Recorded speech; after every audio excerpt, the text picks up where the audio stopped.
Bonjour à tous, suite aux nombreuses sollicitations de mes étudiants concernant l'étude des arrêts de la Cour de cassation, j'ai décidé de faire 3 petites vidéos sur le commentaire d'arrêt.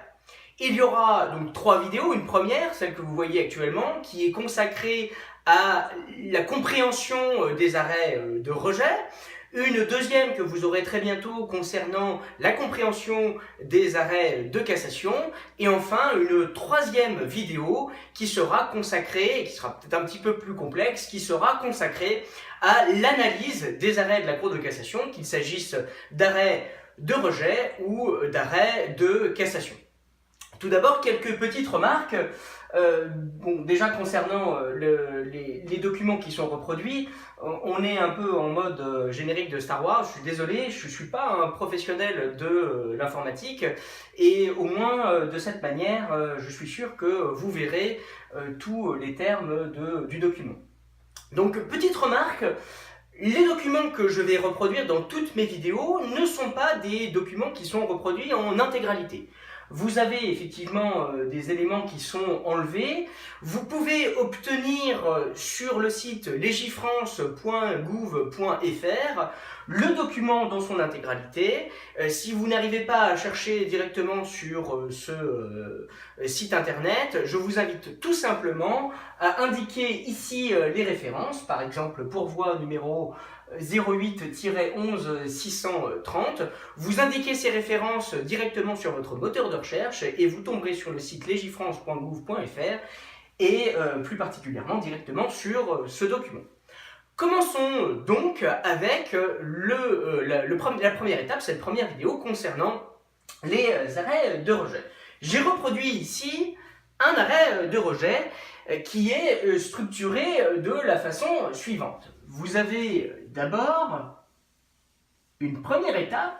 La plupart du temps, dans un premier paragraphe, la Cour de cassation ne fait que rappeler les faits, ce qui s'est passé, les faits et parfois même la procédure.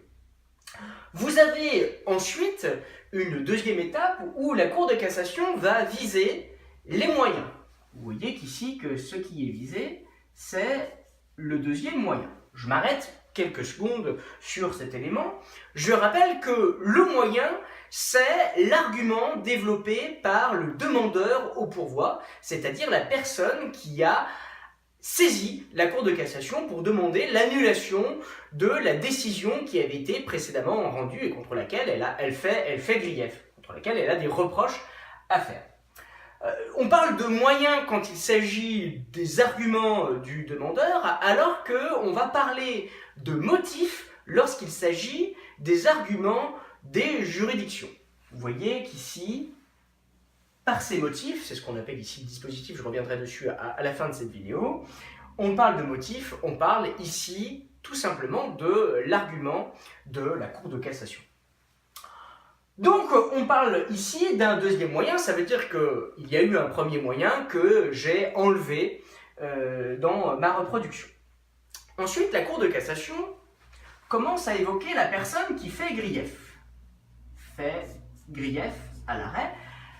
Ici, la personne qui fait grief, c'est-à-dire la personne qui reproche quelque chose, à qui, ici, à l'arrêt, donc à la cour d'appel, c'est la société KBA. Donc on identifie très facilement qui est le demandeur devant la Cour de cassation, tout simplement en identifiant la personne qui fait grief. Attention! La personne qui est le demandeur devant la Cour de cassation n'est pas systématiquement la personne qui était le demandeur initial. En effet, pour savoir qui est le demandeur initial, il faut identifier la personne qui a fait l'acte introductif d'instance, la personne qui a démarré le procès. Eh bien, cet acte introductif d'instance, c'est généralement l'assignation. Eh bien, ici, on voit que celui qui a assigné, c'est celui qui a fait l'assignation, c'est la société règle. Donc, la personne qui était demanderesse au début du procès, c'était la société règle, alors que la personne qui est demanderesse devant la Cour de cassation, c'est la société KBA. Ensuite, on voit que on a ici, jusqu'à alors, qui est un mot très important, je vais revenir dessus très bientôt, on a jusqu'à alors des éléments qui ont été donnés par la Cour d'appel. La Cour de cassation ne fait que rappeler ce qu'a décidé en gros la décision de la Cour d'appel. Dans les arrêts de rejet, c'est quasiment tout le temps de cette manière que la Cour de cassation va s'exprimer. Je tiens, avant de développer sur le fameux « alors », je tiens juste à préciser ici, on conteste, on agit contre une décision qui a été rendue par une cour d'appel. Effectivement, on parle d'un arrêt qui est attaqué, des arrêts qui sont attaqués. Puisqu'il s'agit d'arrêt, il s'agit quasiment tout le temps de décisions rendues par les cours d'appel. Attention, je tiens à préciser que la Cour de cassation peut très bien être amenée à vérifier la validité, en tout cas la conformité au droit d'une décision rendue par une juridiction de premier degré. On parlera souvent de jugement. Lorsqu'il s'agit de jugement, on est face à une décision rendue par une juridiction de premier degré. Je rappelle, en effet, que la Cour de cassation peut être amenée à vérifier si les juridictions de premier degré, dans certains cas seulement, ont correctement appliqué le droit. Quel cas? Tout simplement les cas où la juridiction de premier degré a été amenée à statuer en premier et dernier ressort. Alors vous allez me dire, qu'est-ce que ça veut dire avoir statué en premier et dernier ressort? En fait, c'est très simple.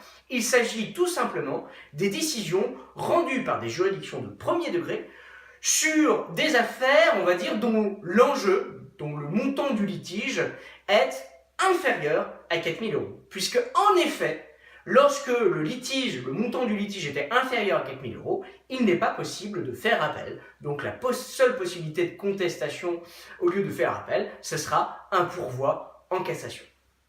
Donc je reviens ensuite sur le fameux « alors ». Le fameux « alors » interpelle. Il s'agit en fait tout simplement entre « alors », et ça c'est très important, les étudiants ne font pas toujours attention à cela, entre « alors » et « mais », tout le paragraphe est consacré au rappel, on va dire, des arguments développés dans le moyen, c'est-à-dire des arguments développés par le demandeur. Or, les étudiants ont souvent tendance à croire que ce qui est indiqué, par exemple ici, la Cour d'appel a violé ces articles du Code civil, ils ont souvent tendance à croire que c'est la Cour de cassation qui dit ça. Et de ce fait, nous disent souvent, eh bien tiens, la Cour de cassation n'est pas d'accord avec la Cour d'appel puisqu'elle dit que la Cour d'appel a violé les textes susvisés. C'est une erreur.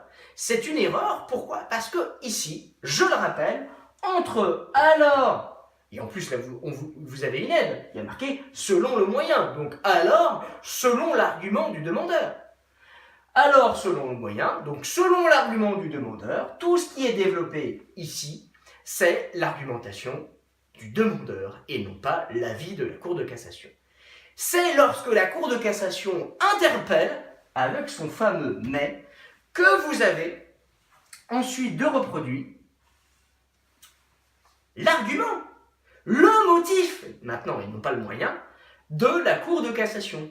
C'est ici que la Cour de cassation va expliquer pourquoi elle est en désaccord, non pas avec la Cour d'appel, ou la juridiction de premier degré s'il s'agissait d'une décision rendue en premier et dernier ressort. Ici, la Cour de cassation explique pourquoi elle n'est pas d'accord avec le demandeur. D'ailleurs, quand on regarde ici le par ses motifs, c'est-à-dire le dispositif, on voit que la Cour de cassation rejette. Elle rejette quoi? Elle rejette le pourvoi, c'est-à-dire qu'elle rejette les arguments développés par le demandeur au pourvoi. D'ailleurs, on le voit, parfois vous n'avez pas le dispositif qui est reproduit, mais on voit très bien que dans ce fameux paragraphe entre « mais » et la fin du document, il est indiqué « le moyen n'est pas fondé ». Si le moyen n'est pas fondé, ça veut dire que la Cour de cassation considère que l'argument du demandeur pour faire annuler la décision précédente, n'est pas un moyen qui est recevable. L'argument n'est pas valable et donc le demandeur perd devant la Cour de cassation. Si je récapitule de manière assez brève ces éléments, vous avez dans la structure, vous avez alors d'abord le titre. Je rappelle qu'il y a plusieurs chambres qui composent la Cour de cassation.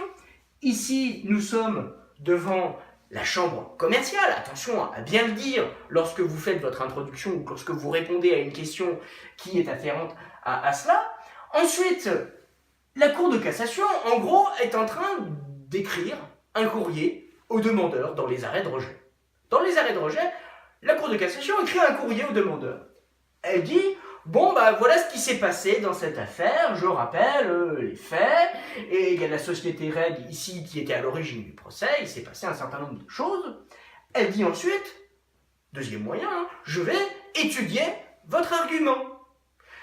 Vous, la société KBA, qui êtes le demandeur au pourvoi, qui avait saisi la Cour de cassation, vous reprochez, vous faites grief, donc vous reprochez à la Cour d'appel, à l'arrêt, donc à la Cour d'appel, d'avoir décidé dans ce sens-là.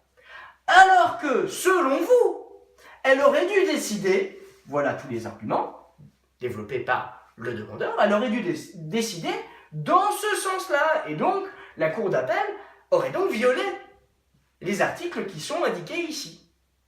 Or, la Cour de cassation s'énerve en disant, elle interpelle le demandeur en disant « Mais non, vous vous plantez totalement, ça n'est pas du tout comme ça qu'il fallait interpréter ces textes.